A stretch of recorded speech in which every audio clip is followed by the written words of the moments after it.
Instituto nasce na data de nascimento do meu pai. E aí sim cria uma agenda propositiva, uma agenda de construção que nos dá prazer em acordar de manhã, ir lá e buscar apoio, essa coisa toda, e desenvolver os projetos.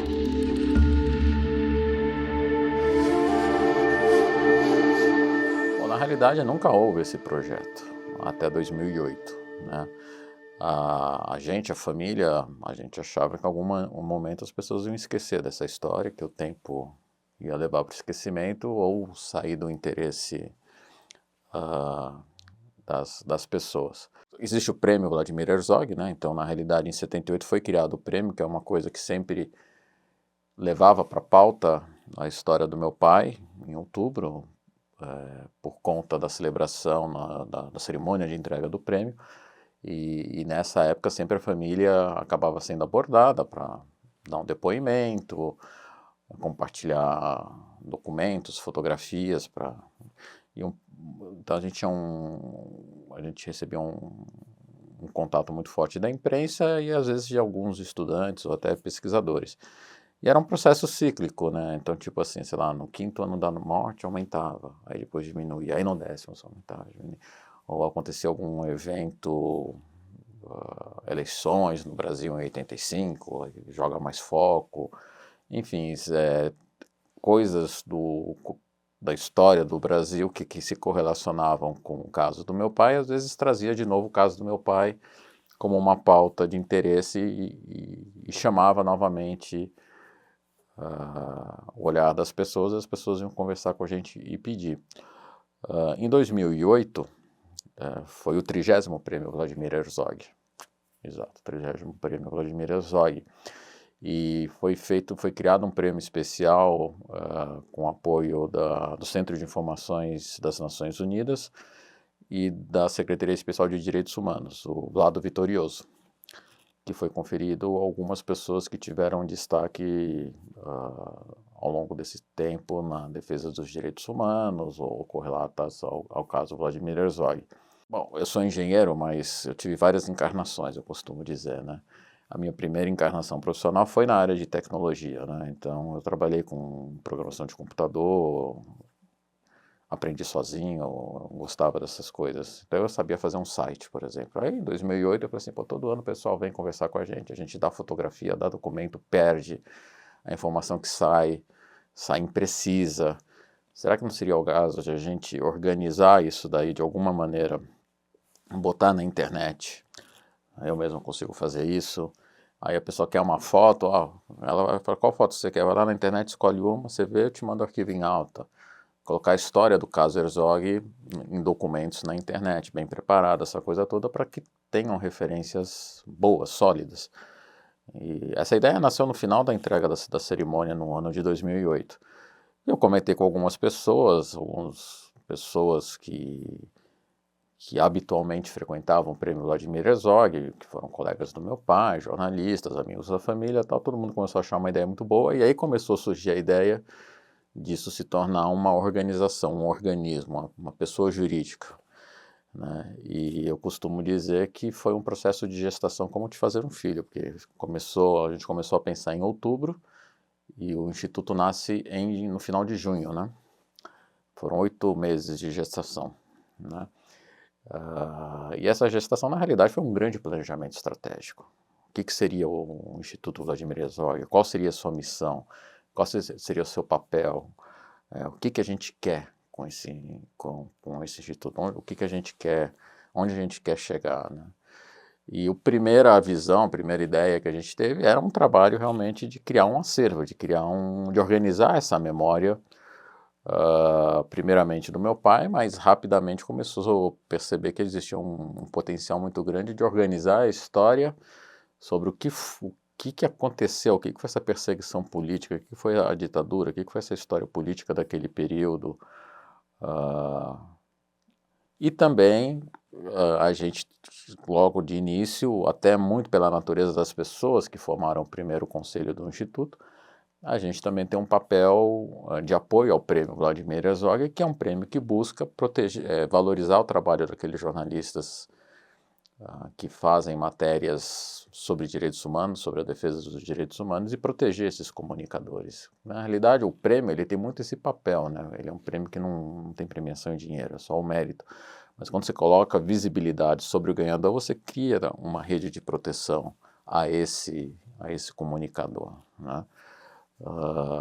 Então é isso, assim, a ideia da criação do Instituto, ela nasce no final de 2008 e aí tem questões simbólicas, né? O Instituto nasce na data de nascimento do meu pai, que a gente também percebeu que até então, nos 30 e poucos anos anteriores, sempre que a gente falava sobre o meu pai, era numa agenda ligada à morte do meu pai, no mês da morte do meu pai, que é uma coisa chata, pesada. A família nunca se recusou a falar sobre isso, porque a gente entende da importância disso, mas nunca teve prazer em fazer isso.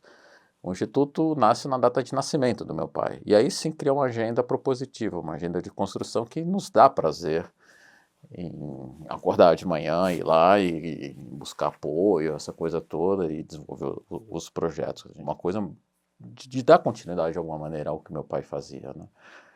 Então eu costumo sempre fazer, quando eu dou entrevistas, assim, muitas vezes em colégio, que o Instituto foi o melhor processo de terapia para mim.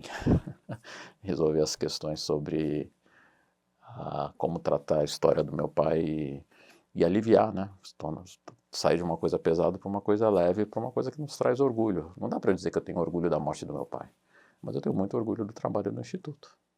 Só o desafio de criar a organização para manter essa história, para cuidar disso, a gente não tinha recurso nenhum, né? Eu lembro quando a gente fez a festa de lançamento do Instituto na Cinemateca, a gente passou o chapéu para conseguir. Eu tinha trabalhado na minha encarnação anterior, eu tinha trabalhado na Ambev, eu falei com meus amigos da Ambev, consegui doação de cerveja para o evento, Coral Luther King se apresentou de graça, conseguimos cadeiras emprestadas e algum dinheirinho para ter algum comes, né? Passamos chapéu, então a gente não tinha dinheiro absolutamente para nada. Então, o primeiro ano a gente estava com o desafio de conseguir algum dinheiro para eu ter uma pessoa para atender o telefone. Eu, como profissional do mundo privado, antes de entrar no terceiro setor, eu acho que a minha grande virtude é como administrador, como gestor. Então, eu acredito em orçamento, execução, planejamento, essa coisa toda. Então, e profissionalismo. Então, se eu criei um CNPJ, é trabalho, tem que ser bem feito, né? Essa exigência vem muito. Minha mãe era uma profissional muito exigente. Acho que eu herdei disso e sempre me preocupei muito em entregar alguma coisa que fosse uma qualidade, por menor que fosse a coisa mais simples que a gente estivesse fazendo, tinha que ser uma coisa muito bem feita, né? Então, a minha proposta era ter um telefone para atender, contratar uma pessoa, né? Para poder arrumar essa história do meu pai, que ela era muito mal contada. Ele se suicidou? Ele foi preso? Não se suicidou, tudo bem, essa daí é uma fake news que caiu rápido. Mas você pega de 10 livros que contam a história do meu pai, 7, 8 vão dizer que ele foi preso. Ele nunca foi preso. Ele se apresentou voluntariamente. E esses pequenos detalhes podem parecer pequenos, mas quando a gente quer entender por que o caso Herzog tem toda essa repercussão, são esses pequenos detalhes que, no meu entender, tornaram o caso tão único e deram essa dimensão, né?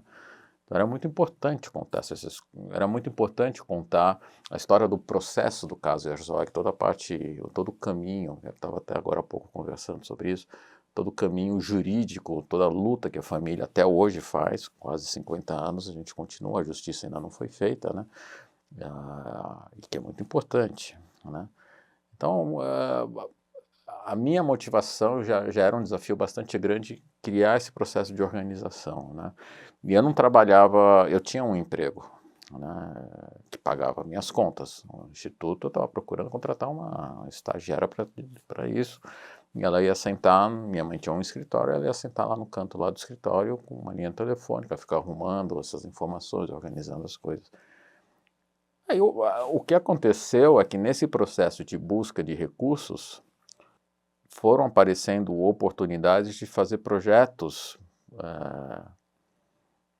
de novo, que nunca ninguém tinha feito, coisas simples, tipo contar a história dos jornalistas e dos jornais que sempre denunciaram o que estava acontecendo mesmo durante a época da repressão.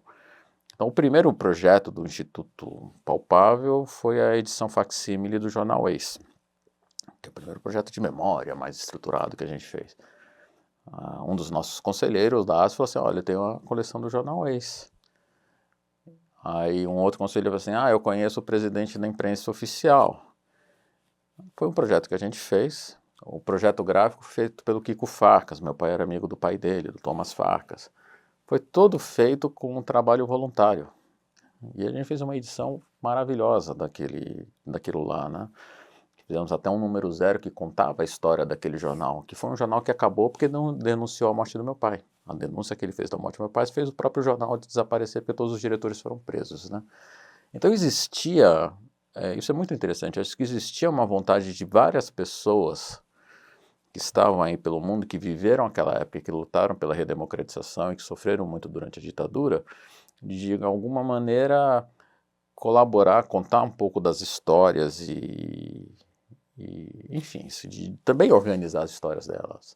E quando vem o Instituto Vladimir Herzog, é como um imã, essas pessoas falam assim, tchum, né? Falam assim, uau, vamos ver o que a gente pode fazer junto, essa coisa toda, né? Então sai o projeto do Ex, pá, a gente pega e lança.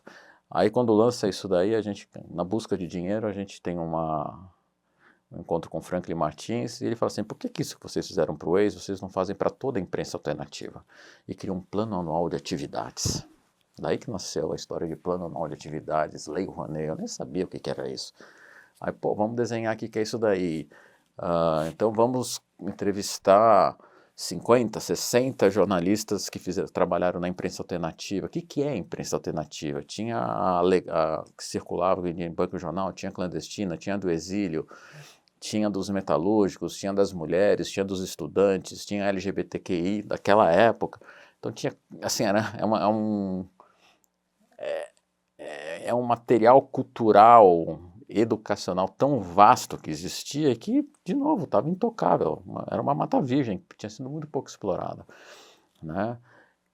E todos nos ajudando, inclusive colocando em contato com eventuais patrocinadores. E aí a gente começou, aí a coisa realmente começou a crescer muito. Aí eu saí do meu emprego, fui tocar o instituto, começamos a montar uma equipe. Mas era isso, assim, a gente estava no Brasil, início de governo Lula, né? Mas a gente tinha apoio de Fernando Henrique, de Lula, de todos, porque todo esse pessoal, é uma história comum a todos eles. E eles viam, e o Instituto é visto, desde aquela época, desde a criação, na criação do Instituto, no evento que eu falei de lançamento do Instituto, a gente teve depoimento do Fernando Henrique, do Lula, e é uma coisa muito interessante, porque apesar de adversários político-partidários, todos eles lutaram juntos para a redemocratização do Brasil. E o Instituto, ele se tornou um território de celebração disso, onde as pessoas, apesar de serem adversários políticos, naquele momento são camaradas, são colegas, vão contar suas histórias e têm prazer e para muitos deles é o sentido da vida deles, né? Essa história que eles tiveram e que agora o Instituto estava organizando, né?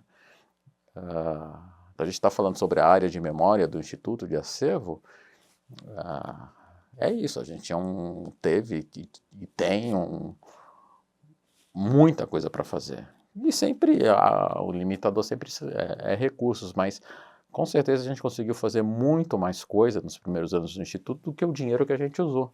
Porque tinha essa militância das pessoas que viveram aquele período, querendo usar esse espírito de militante deles para trabalhar colaborando para contar toda essa história. Eu acho que por isso que o Instituto cresceu tão rápido, principalmente nessa área de memória. Assim, parece que é tudo muito fácil, foi muito difícil, né? A gente tinha dinheiro para projeto, mas não tinha dinheiro para pagar conta de luz, né? Sempre foi difícil conseguir dinheiro de patrocínio mesmo. Um trabalho voluntário você consegue, mas aí tem coisas que efetivamente tem custo, e você precisa fazer. E apesar disso tudo, quando você vai em grandes empresas, né, a gente, num momento que a gente conseguiu um apoio muito importante, conseguiu falar com bancos e tal, teve um grande banco, um dos maiores bancos do Brasil, que falou assim, não, eu dou dinheiro para o Instituto desde que você não cite o nosso nome. Então não vou citar ainda, já falei várias vezes, mas não precisa citar agora, mas eles deram dinheiro com essa condição. Eu lembro que eu visitei os maiores escritórios de advocacia pedindo apoio, e eles falaram assim, pô, a gente gostaria muito de apoiar, mas isso vai me criar problema com os meus clientes, com alguns dos meus clientes, né? Então é uma doideira isso. Então, assim, todo mundo quer fazer parte, mas ainda é uma sociedade clandestina. Eu quero fazer parte, mas não conta para ninguém, né? Vários setores, principalmente quando a gente fala de empresas, né? Dentro da minha visão de gestor, eu entendia que que o projeto que a gente fez de imprensa alternativa, o projeto Resistir é Preciso, que deu origem à estruturação do Instituto, ele tinha um ciclo de vida finito. Se eu ficasse só com esse projeto, o Instituto desapareceria. Então, eu precisava começar a pensar em outras coisas. Só que uma outra coisa que eu tenho um fascínio é a área de educação, né? Sempre gostei muito da área de educação, né? Nas minhas encarnações passadas, eu trabalhei na General Motors, por exemplo, eu fui o líder global de educação e treinamento do setor que eu trabalhava. E quando você gera conteúdo de cultural, ele tem um potencial educativo muito grande.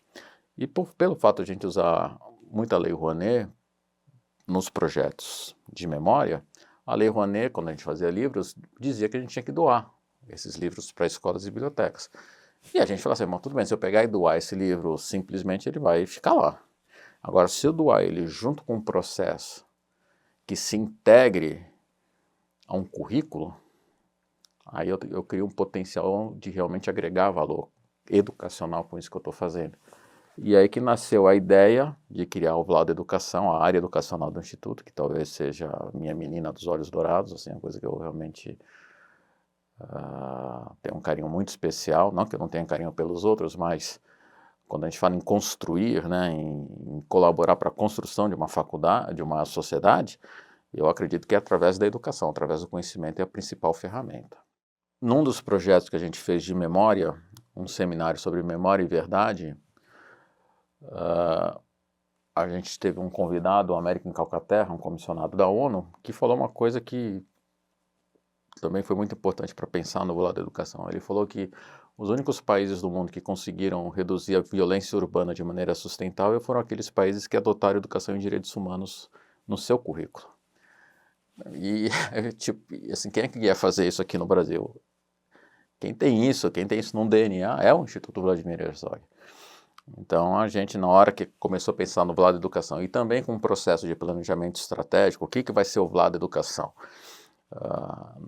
Nas minhas viagens em busca de recursos para o Instituto, a gente batia nas empresas e eu aprendi muito que nessa área de doação, de filantropia, a maior parte do dinheiro vai para a educação. Mas vai para que educação? Vai para ensinar a criança a ler, escrever e fazer conta. E sempre me vem aquela imagem do Tempos Modernos do Charlie Chaplin, né? Ficar lá apertando parafuso.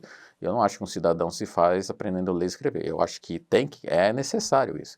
Mas é fundamental que ele também conheça a sua sociedade e que ele entenda esse mundo em que ele vive. E a gente também entendeu que os valores dos seus e meus, eles são estruturados na infância. Depois eles são refinados. Mas o que a gente entende como certo e errado, como a gente enxerga o mundo, é através de um processo experimental de vivência na infância, né? Então é isso. Então, o lado da educação ia trabalhar a educação no ensino primário e educação em direitos humanos. Daí que nasce o projeto Respeitar é Preciso, que é um sucesso incrível, já está há 10 anos rodando aqui em São Paulo. Nesse processo todo, a outra coisa que acontecia com o Instituto, que era uma coisa muito pessoal minha, e que era talvez o maior desafio que eu tinha, para eu acreditar que o que a gente estava fazendo era certo, ele tem que deixar de ser um processo de força e precisa se tornar um parto natural. Ou seja, eu tinha que sair do circuito. Me incomodava muito o Instituto Vladimir Herzog ter o Ivo Herzog à frente pedindo dinheiro. É um contrassenso do... Se o Instituto, ele tem que ser maior do que a família. Ele tem que existir pelos seus próprios méritos, não pelos méritos da família. Então eu tinha essa coisa na minha cabeça que a gente tinha que criar um processo, uma construção através do desenvolvimento de áreas, jornalismo, memória e naquela época já educação, onde ele ia criando modelos de sustentabilidade que eu poderia sair.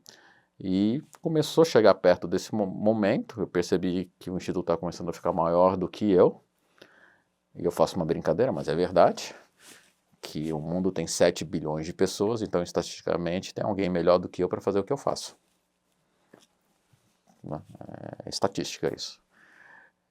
Então, eu só precisava encontrar uma dessas pessoas. E aí que começou o namoro com o Rogério Sotilho, né?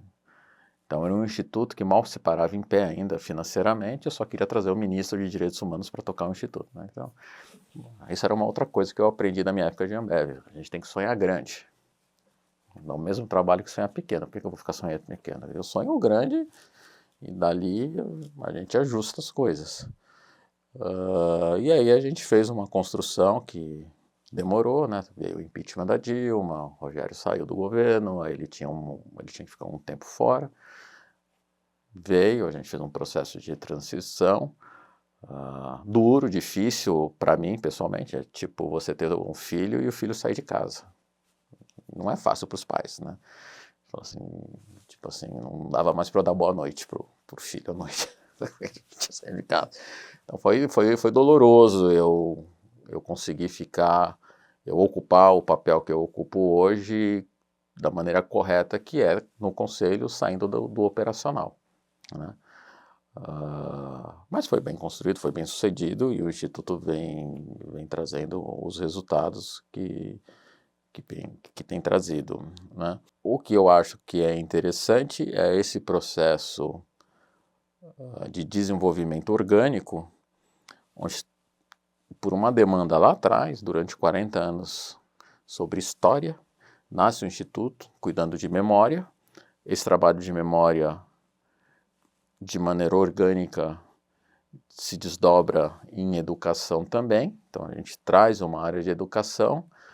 A importância política do Instituto vai crescendo por conta de todas essas articulações, então vem e nasce a área de advocacy, que está presente, e assim, o que vai ser o Instituto daqui a 10 anos? Eu não sei. O que a gente faz de lição de casa, de novo, trazendo essa questão estruturada e de profissional, é que a cada 5 anos a gente dá uma parada, entre aspas, e faz e revê, faz um planejamento estratégico.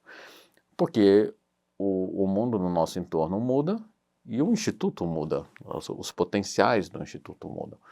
Só para dar um exemplo, agora a gente vai passar por um processo de planejamento estrutural. Quando a gente fala de educação, quando a gente criou a educação no Instituto há 10 anos atrás, os temas de rede social, essa coisa toda, discurso de ódio, isso não era um ponto com a dimensão que ele tem hoje. E ele é um ponto posto, que não adianta eu falar que eu não concordo e continuar fazendo as coisas como eram antigamente. As crianças têm celular. Então, como é que eu olho isso e como é que eu ajusto a nossa estratégia na área de educação para eu continuar tendo eficácia no nosso projeto de educação? Então, as áreas nossas que a gente trabalha, até mesmo que a gente usa um dinheiro, a gente não vende um produto, a gente presta serviços. Então, a gente tem que garantir que a gente presta bem esse serviço. E para isso eu tenho que sempre estar olhando quais são as demandas e como eu posso responder da maneira mais eficaz a essas demandas e dessa maneira garantir o bom uso desses recursos que a gente recebe. Olha, a área que eu tenho mais apreço não é uma área. O que eu tenho mais apreço para o Instituto é quando eu trago, e em qualquer coisa que eu fiz na vida, é quando eu trago uma pessoa e vejo essa pessoa se desenvolver profissionalmente dentro da organização, né? Então, talvez o caso mais notório que a gente tem dentro do Instituto Vladimir Herzog, a gente tem outros casos, mas o Juliano entrou como estagiário, Juliano Galli. Hoje, a área que ele toca toda a área de jornalismo, representa a gente na Comissão de Direitos Humanos, eu nem sei mais que ele cuida da área de proteção aos comunicadores, mas eu fico muito feliz de ver esse processo de desenvolvimento profissional das pessoas, né? A gente tem vários funcionários com muitos anos de casa. E não é fácil, porque não é do ponto de vista de competitividade salarial que a gente consegue manter pessoas lá dentro, né? Porque uma coisa está correlacionada à outra, né? Se você pega as áreas que essas pessoas trabalham, se eu fico trocando profissional, tem uma curva de aprendizagem que prejudica a área. Então é muito importante a gente manter as pessoas, né? Hoje a área de memória está com uma líder nova, né, a Lohane, fazendo um trabalho incrível, muito rápido, ela chegou e já abraçou o negócio, mas eu tenho certeza que em alguns anos ela vai estar conseguindo potencializar muito mais a área de memória, né? A quantidade de coisas que tem para serem feitas, e como usar isso. E daqui é uma coisa muito importante. Quando a gente fala de memória, você tem muita gente que trabalha com tema de memória. Cada um tem a sua pegada, cada um tem a sua autoria. O Instituto tem a sua autoria. Qual é a abordagem que o Instituto tem sobre a temática de memória, né? Então a gente também tem que garantir isso, né? Lá atrás, naquele período de gestação, uma das pessoas que nos ajudou muito e compôs o primeiro grupo de conselheiros, o Hélio Mata, da Catu e que montou outras organizações, ele fala uma coisa que para mim é um mantra: você tem que ter foco. E quando você está numa organização, ainda mais se tem um nome forte, aparece a oportunidade de você agarrar um monte de coisas, e coisas muito interessantes. Mas se você não manter o foco, você perde a sua identidade. Você começa a mexer com projetos que não são tão importantes quanto os que a gente faz, mas não são do nosso DNA, não são do nosso foco. E se você começa a perder esse foco, aí esse DNA fica destroçado, fica uma mistureba, e é isso, né? Então, de novo, planejamento estratégico, metas, olhar. Eu me reuni recentemente com todas as áreas do Instituto e eu pergunto para elas, é interessantinho, eu falo assim, qual a finalidade dessa área? Me define em 10 palavras. Aí acaba lá, 10 palavras. É difícil, né? Qual a finalidade desse projeto? Define em 10 palavras. Esse projeto que a gente está fazendo agora. A gente está fazendo... Não, a gravação é o meio. Qual a finalidade? Para que eu quero? Qual é o impacto que ele vai causar? Né? A gente está aqui por estar aqui, podia estar em outro lugar. Mas as pessoas... Eu acho que qualquer coisa que a gente faz porque a gente acredita na finalidade daquilo lá. Por que a família... A gente sabe tudo o que aconteceu no caso do meu pai. Por que a gente continua brigando? Por que eu estou aqui agora? Não tenho nada a ganhar com isso. Não, eu tenho, porque eu acredito no impacto que isso dá, no que isso pode colaborar na construção de uma sociedade melhor, enfim. É isso, né? Então, e é complicado, o dia a dia nosso numa organização, muitas vezes a gente perde o entendimento de qual a finalidade do que a gente está fazendo. Aliás, o maior desafio, eu acho que para qualquer organização é não esquecer qual a finalidade do motivo da gente estar ali fazendo aquilo que a gente está fazendo.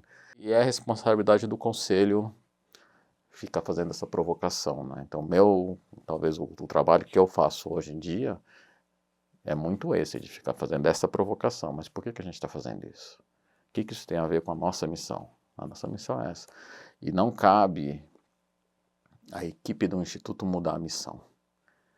Ela pode provocar o conselho para juntos pensarem, mas essa visão qual é a missão do Instituto, qual é a finalidade do Instituto, ela é definida pelo conselho.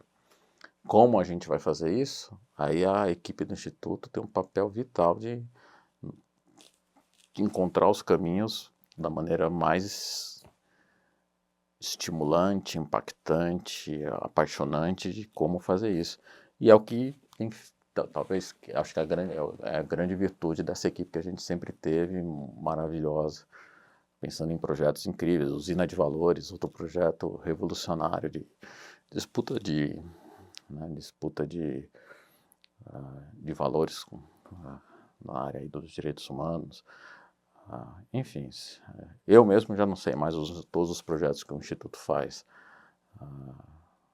de tão grande que ficou o Instituto, mas o olhar sempre está ali. Se o que a gente está fazendo tem a ver com a nossa finalidade. A gente tem que acreditar no que a gente acha que é certo. E não dá para a gente ser a pessoa que fala assim, mas não dá para fazer isso. É o mundo externo que vai, em tese, dizer que o que a gente quer, que os nossos sonhos não são possíveis de serem realizados. Então, eu acho que a grande mensagem é sonhar grande de novo, dentro de um sonho do que você acredita que é importante para você ser feliz.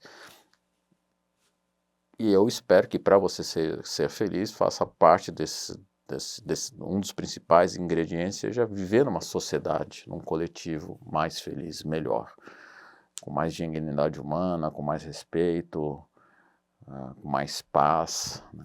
Esse mundo maluco que a gente tem hoje. E aí você acreditar que dentro disso daí, o que você acha que você pode colaborar. Não dá porque não tem dinheiro. Dinheiro não é sonho, dinheiro é meio. A equipe do instituto, a gente fala assim, vamos fazer um projeto. Não dá porque a gente não tem. Eu falei, calma, qual que é o projeto? Se o projeto é bom, depois a gente quer ver essa questão dos meios, né? Eu acho que as pessoas, a sociedade tem uma dinâmica atual de receber muito mais mensagens de por que não dá, por que não pode ser assim, por que não pode ser assado, por que não, né? Uma coisa muito de botar a gente para baixo, né? E eu acho que a beleza da natureza humana é a criatividade, é o criar, é o transformar. E você que for o agente transformador, você tem que acreditar que é possível. Senão, se você já não acredita que não é possível, não vai ser possível mesmo. Então é isso, é acreditar que é possível o amanhã ser melhor que hoje.